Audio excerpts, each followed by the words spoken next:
Olá, sejam bem-vindos ao podcast Bem Me Quero. Eu sou Liliana Bastos, sou diretora técnica da Clínica Bistúdio e comigo está a Joana Paz, psicóloga clínica da nossa equipa. Hoje trazemos mais um episódio da série Parentalidade às Claras, um espaço de conversas honestas sobre viver e cuidar a parentalidade. A nossa convidada de hoje é a Luciana Cruz. A Luciana é enfermeira especialista em saúde materno-infantil com uma vasta experiência no acompanhamento da gravidez, do parto, do pós-parto e da amamentação. Ao longo do seu percurso, tem trabalhado de forma muito próxima com mulheres e famílias, acompanhando não só os aspectos físicos, mas também as dimensões emocionais e relacionais da transição para a parentalidade. Hoje vamos conversar sobre como se vive esta fase de vida de forma real, informada e mais compassiva. Luciana, bem-vinda, obrigada. Obrigada, obrigada pelo E convite. obrigada por o teres aceito. Eu acho que é mesmo muito importante ter a tua perspectiva aqui no podcast. E vou abrir já com uma pergunta que, para nós já termos ideia, que é, nós descobrimos que estamos grávidos, não é? E depois existe aqui uma panóplia de desafios que o casal encontra ao longo da gestação. Quais são os desafios que tu mais encontras nos casais na gestação? Portanto, durante a gravidez, acho que se calhar podemos começar pelo antes da gravidez, quando Uhum. existe aqui uma vontade de planear uma gravidez, ou por outro lado, uma gravidez que surge de forma inesperada, não é? Temos aqui as duas vertentes. E depois também, dentro dessas duas vertentes, nós temos aqueles casais que enfrentam a gravidez de forma mais tranquila, usufruem da mesma desde o primeiro minuto, e temos aqueles casais mais intermédios, que vão indo passinho a passinho, sempre receosos com o passo seguinte, não deixando, porém, de vivenciarem a experiência.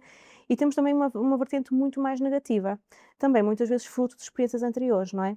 Uhum. Que correm menos bem e que os casais, por isso, ficam mais prudentes e sempre a aguardar o que é que vem a seguir. Hum, Um grande desafio é o casal preparar-se para tudo aquilo que a gravidez, desde a gravidez, pode mudar nas suas vidas. Alterações corporais, alterações hormonais, a relação com o casal pode ficar condicionada também por estes fatores, não é? Uhum. E muitas vezes isto não é pensado.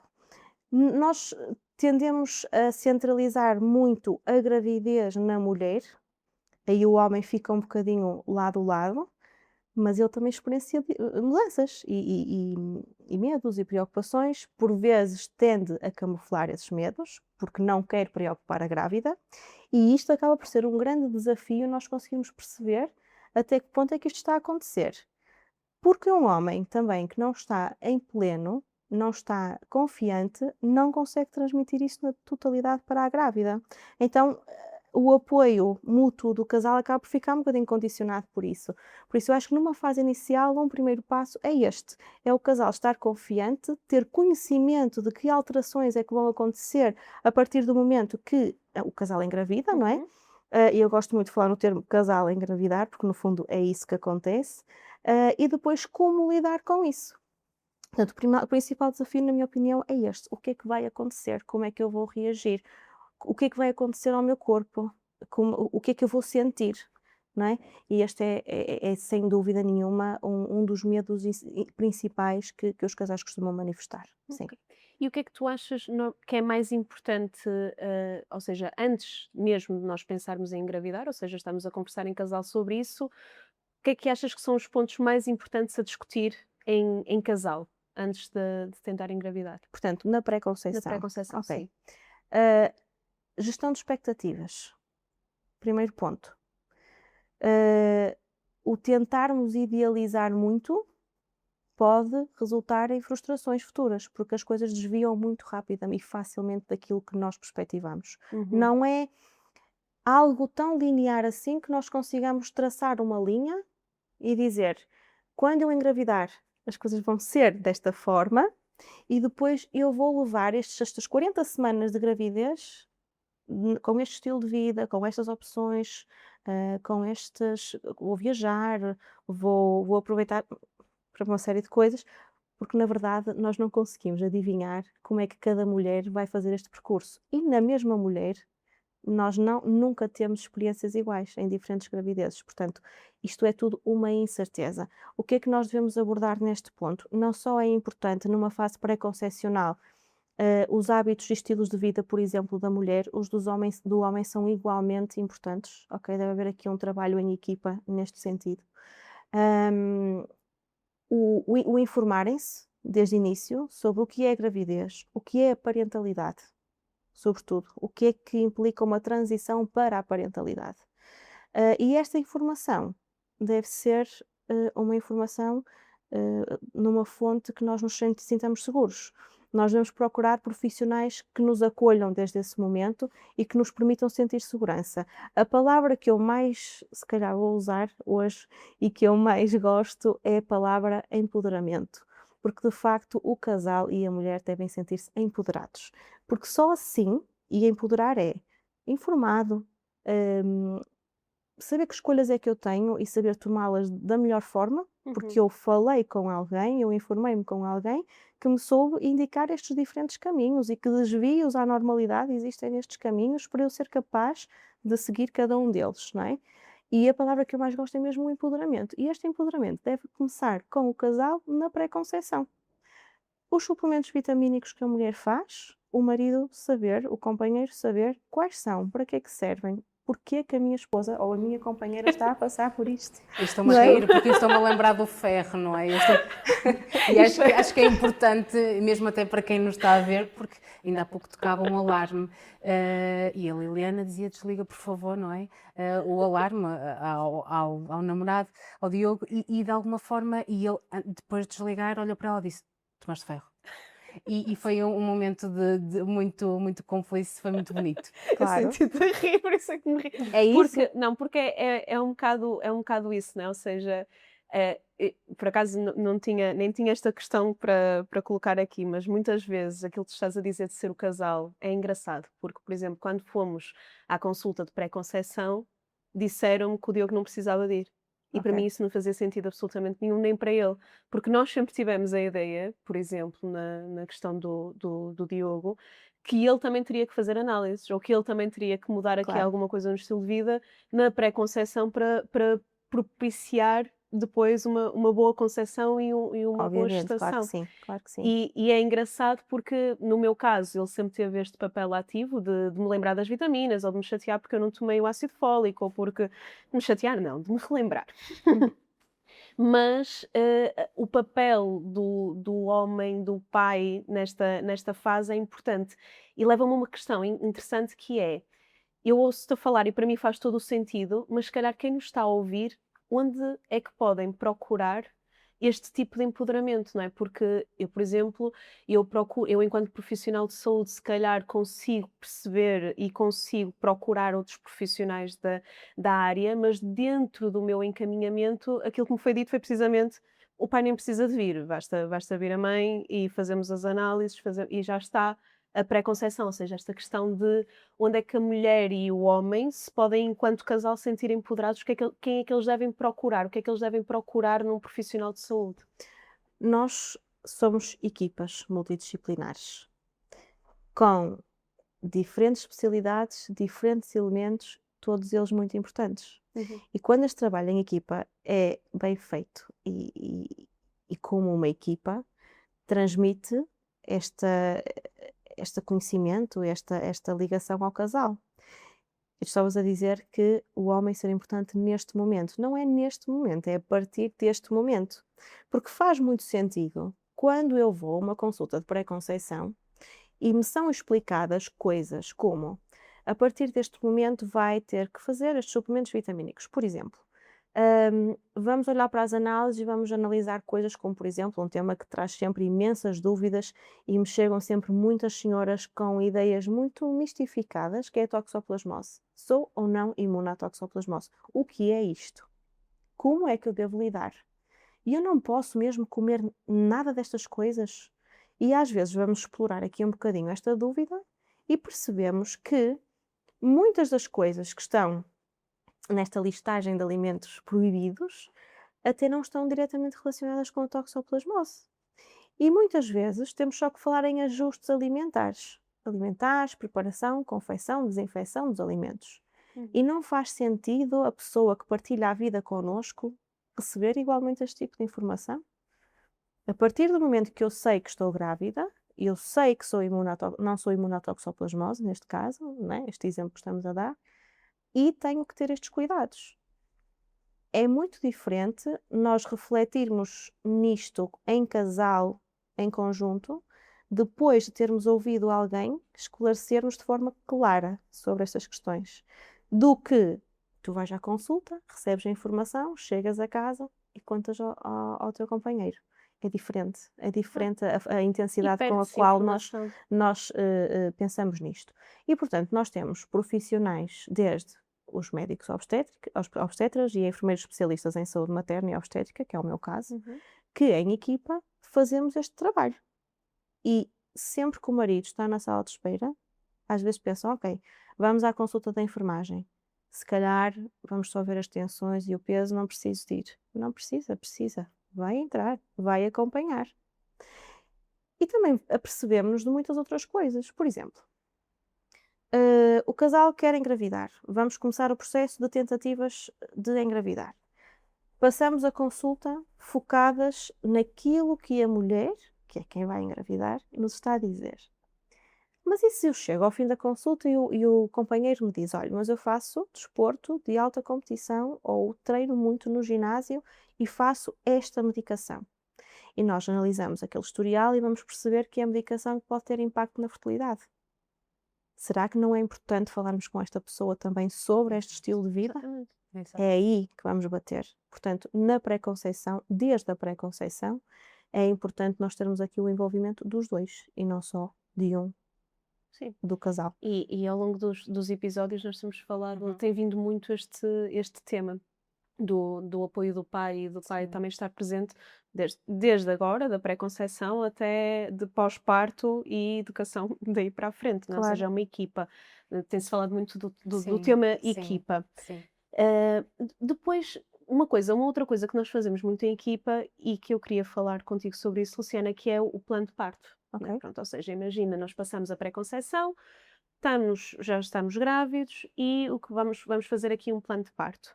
E nas minhas clientes, nas minhas amigas, eu às vezes e nas pessoas com quem eu falo, o que eu sinto é, nós temos um plano de parto que estamos a fazer exatamente aquilo como nós idealizamos, como nós queremos que aconteça, o que é que eu quero, o que é que eu não quero, mas muitas vezes eu sinto que isto leva a uma certa rigidez, uma falta de flexibilidade, não é? Porque o que eu costumo dizer para o meu parto é: eu quero ter um plano de parto para ter uma linha de orientação, mas vou ter certamente a flexibilidade, julgo eu, não sei, mas à partida terei a flexibilidade de perceber quando as coisas não correm exatamente como eu estava a planear, não é? Como é que o casal pode preparar um plano de parto, mas, ou seja, uma coisa idealizada, mas ter em atenção de que as coisas podem não correr como está planeado. Por exemplo, imagina, nós fomos visitar um hospital e a enfermeira que nos estava a fazer a visita disse que nós tínhamos que ter um acesso intravenoso para o caso de alguma coisa correr mal. Sim, claro que eu não me estava a lembrar que alguma coisa me poderia correr mal, mas de facto pode, não é? E é um bocadinho isto de confiar no profissional de saúde que está lá connosco para ter esta flexibilidade. Como é que o casal se pode preparar para eu quero assim, mas pode não correr assim? Porque depois pode ser um momento de frustração, pode, não é? E o plano de parto tem sido alvo de muita polémica e muitas opiniões, porque eu acho que por vezes nós não temos noção do que é um plano de parto na realidade. Primeiro, há uma rigidez, é verdade.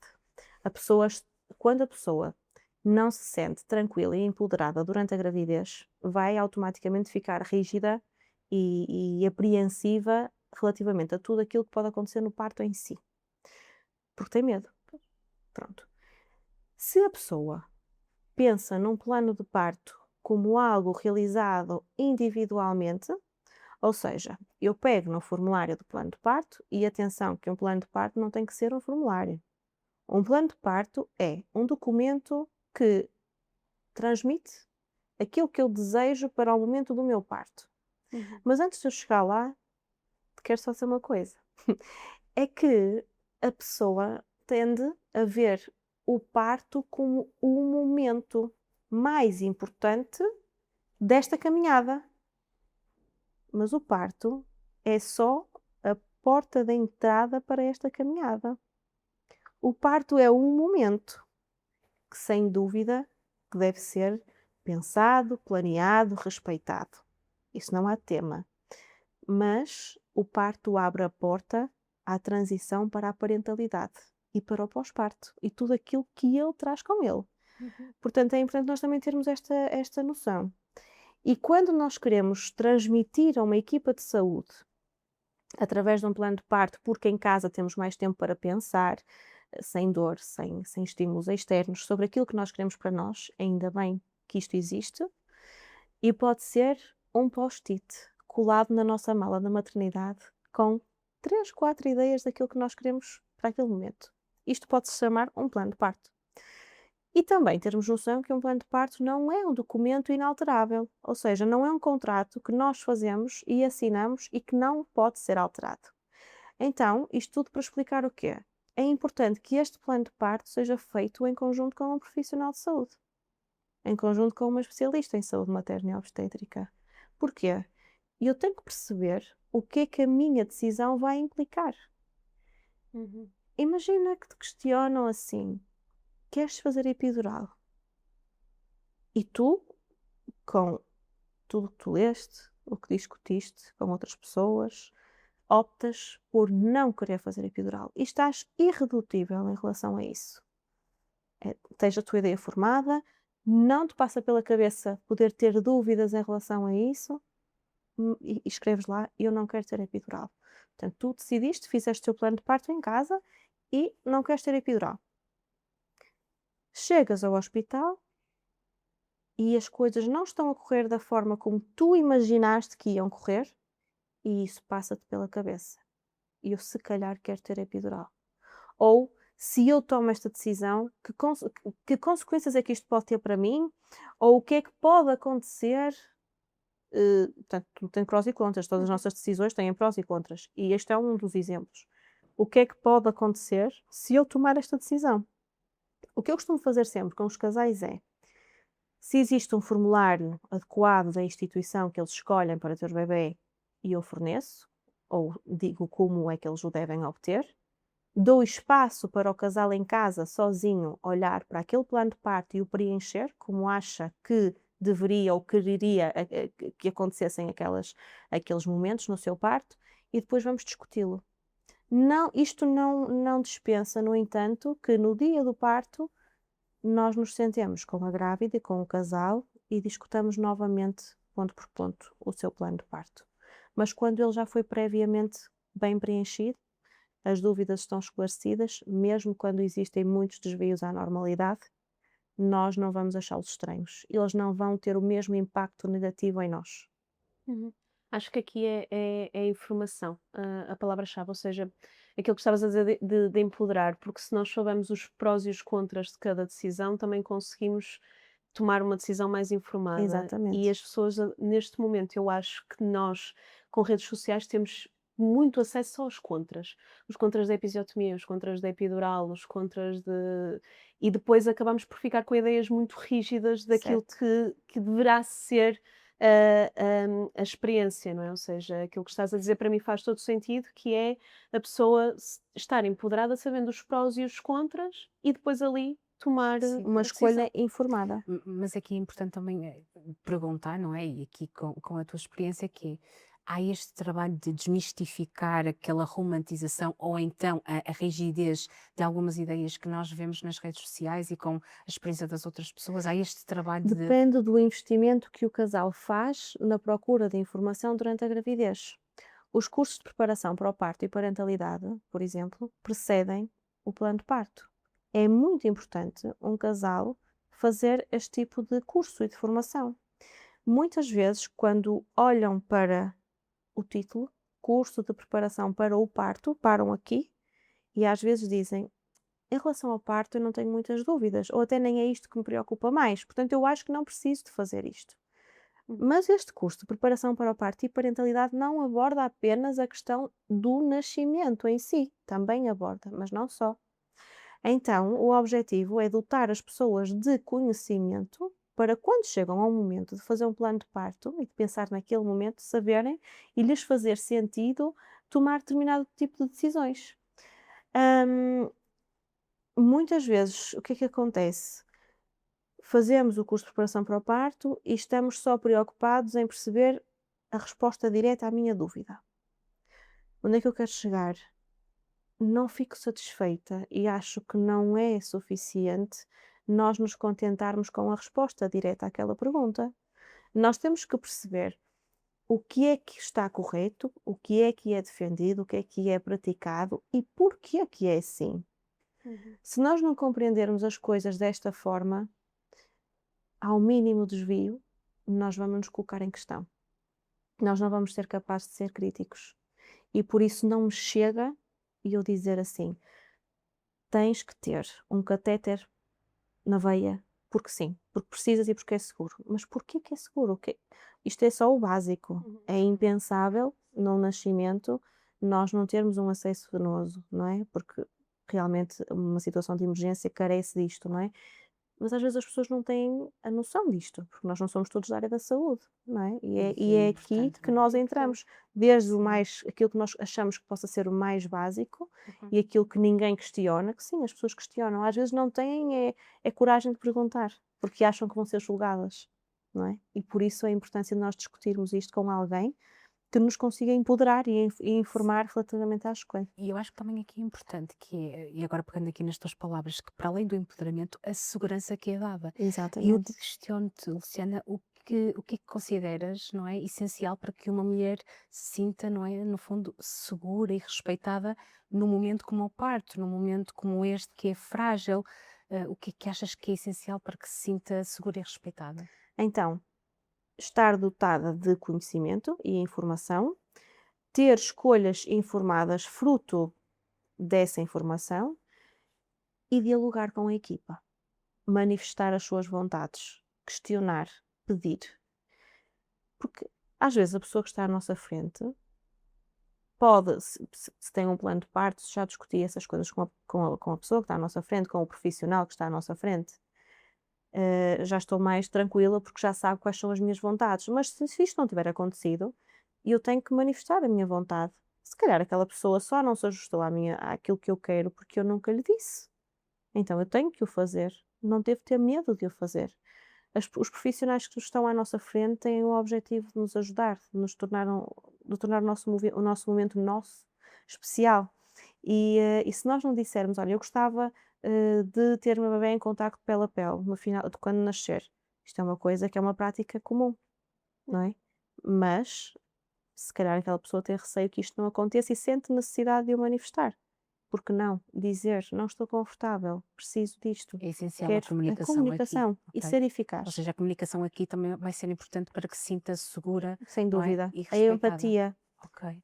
porque nós se não Não levarmos sentir a não conexão. conseguimos conectar-nos Ok. uns com os outros. E agora entramos aqui para uma fase que acabamos por a pré-conceição, não é? O pré-parto e o Uhum. parto são muito preparados, mas talvez, não é? O bebê chega, não é? Há o parto, o bebê chega, está com os pais, a ansiedade relativamente ao parto, ou seja, tudo que tivemos agora a conversar sobre o plano de parto, a ansiedade acaba até por desaparecer, não é? Porque já passou o parto, o bebê já nasceu, Exato, e parece que agora vão entrar num cruzeiro e vão em direção às Maldivas. Não é isto que acontece e o pós-parto traz desafios, não é? Nem uma sempre montanha-russa. explorados, nem sempre assim tão explorados como a fase anterior.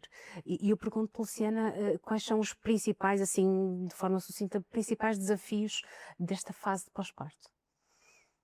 O pós-parto é uma montanha-russa, é um misto de tudo aquilo que nós podemos sempre imaginar de mais maravilhoso, com alterações às nossas rotinas, estilo de vida, descanso, hã, obrigatórias e constantes. Ou seja, nós não conseguimos nem saber, nem prever o que é que vai acontecer a seguir, nem como é que vai ser o dia ou a noite seguinte deste bebé, não conseguimos prever, mas temos que estar preparados para um dos maiores desafios é,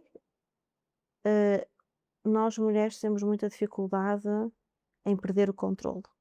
Ou seja, nós temos sempre uma necessidade, muito grande de manter tudo sob controle, não é? E o maior conselho que eu costumo dar é: vocês Mantenham o controle, façam tudo o que está ao vosso alcance até ao momento em que vocês vão ter os vossos bebés. Mas nesse momento é importante que vocês sejam capazes de confiar nas pessoas que estão à vossa frente.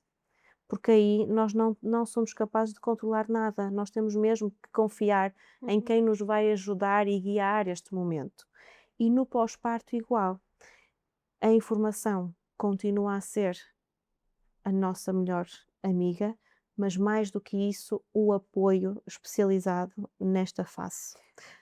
E eu ia questionar aqui alguns sinais de alerta que são importantes nesta fase, por exemplo, os baby blues, não é? Que sinais de alerta é que podem estar relacionados?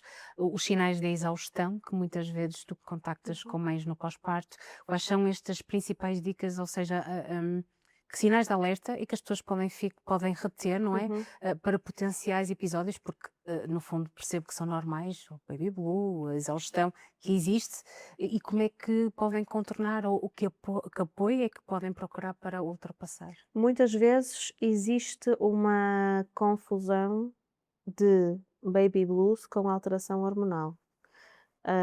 As alterações hormonais no pós-parto, dão muito a tendência à mulher de chorar sem motivo, emocionar-se com muita facilidade, muito mais do que na gravidez. Na gravidez elas já sentem isso, mas no pós-parto isto exacerba-se um bocadinho. A privação de sono também não é uma grande aliada, a esta manifestação emocional, e muitas vezes existe de facto uma confusão de baby blues com cansaço e alteração, desequilíbrio hormonal. No entanto, se nós detectamos que este comportamento da mulher é muito prolongado, ou seja, se prolonga muitas semanas, não melhora com o passar do tempo, não melhora com a adaptação à parentalidade esta transição que está a acontecer, aí pode ser um sinal de alerta. E mais uma vez aqui o companheiro vai ser um elemento fundamental para nos ajudar a detectar este tipo de situações. E mais importante do que isso é a mulher não sentir que falha ou que está a fracassar porque tem que pedir ajuda. O pedir ajuda é um comportamento de autocuidado, é um comportamento que a pessoa, está a ter para precisamente para o oposto, para não falhar. Não é sinónimo de E aqui falha. aliviamos, no fundo, esta pressão do estar bem, não é? Sim, sim, Rapidamente. a mulher não tem que estar 100% bem. O casal está-se a adaptar a um bebê, está-se a adaptar à sua família e depois temos aqui vários fatores externos que vão impactar com isto.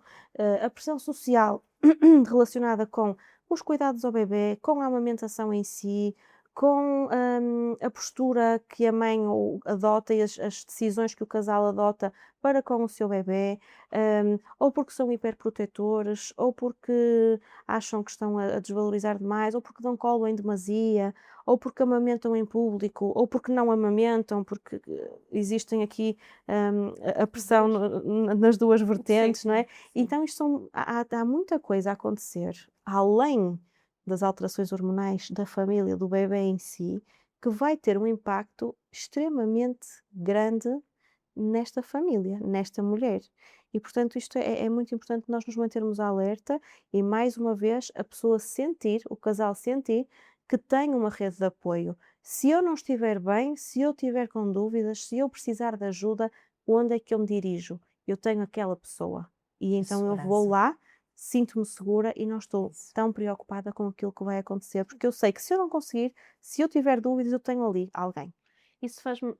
Há, há aqui duas coisas só para. Nós estamos a entrar agora numa fase final de. Uma que eu queria só realçar, que acho que foi uma coisa importante que disseste e que faz todo sentido agora com aquilo que estávamos a falar do pós-parto, que é há uma preparação intensiva para o parto, quase como se não houvesse depois um pós-parto que nós temos que trabalhar, não é? Ou seja, durante toda a gravidez e pré-conceção é quase como se nós nos estivéssemos a preparar só para o parto. Toda a Exatamente. informação vem para o parto e depois acaba, não é? E depois a seguir há de ser alguma coisa, não é? Mas é importante para as pessoas que nos estão a ouvir também perceberem que o pós-parto é uma coisa que pode e deve ser mesmo trabalhada, ou seja, não no sentido de causar ansiedade sobre aquilo que aí vem, certo? Mas no sentido de nos acalmar para aquilo que aí vem, não é? Porque eu sou muito apologista, eu acredito que informação é a base da calmaria.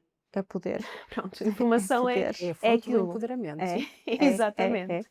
Mas é. há uma coisa que durante toda a nossa conversa esteve aqui na minha mente Então, e que se calhar é uma pergunta e é um apelo a quem nos está a ouvir, porque eu acho que nos últimos anos tem havido uma perda de confiança da população com os profissionais de saúde.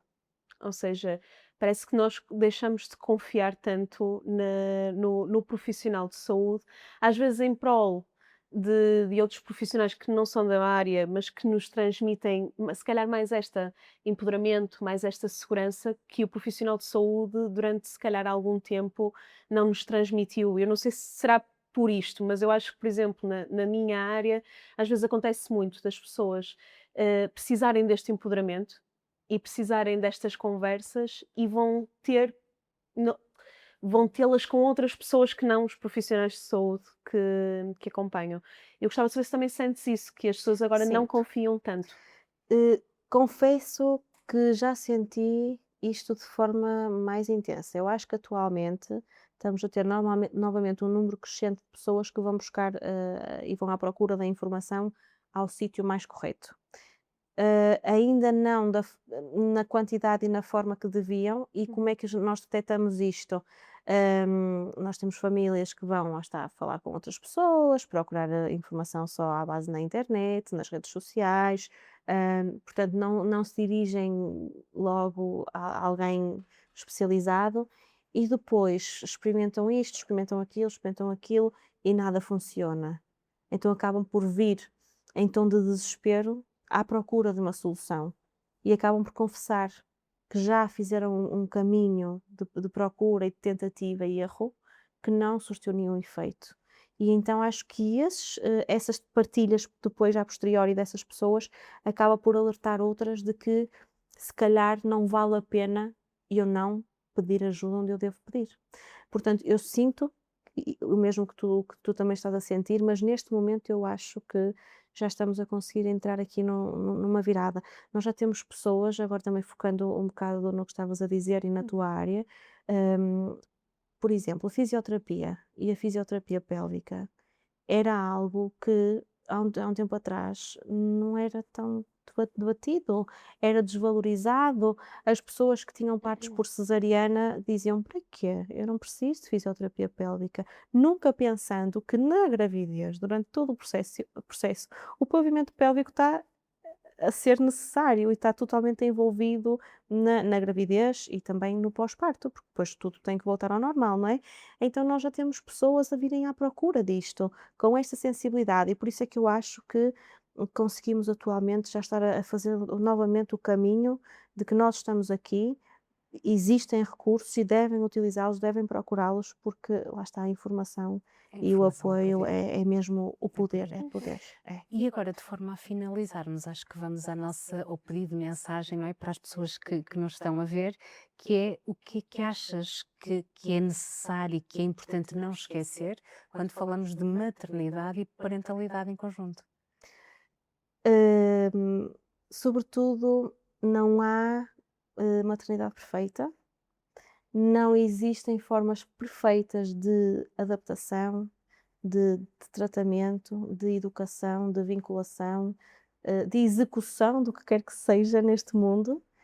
Não há uma forma perfeita, é um caminho que se vai fazendo diariamente, que nós devemos procurar fazê-lo da melhor forma possível, encontrar as pessoas que vão estar ao nosso lado e em quem nós sentimos confiança para estarmos de facto confortáveis, Uhum. e tudo isto vai fazer com que a nossa experiência seja positiva, seguramente, mesmo com desvios à normalidade, mesmo com desvios àquilo que nós, projetamos, e pedir ajuda não é um sinal de fracasso, é um sinal de força e de autocuidado, portanto as pessoas devem fazê-lo.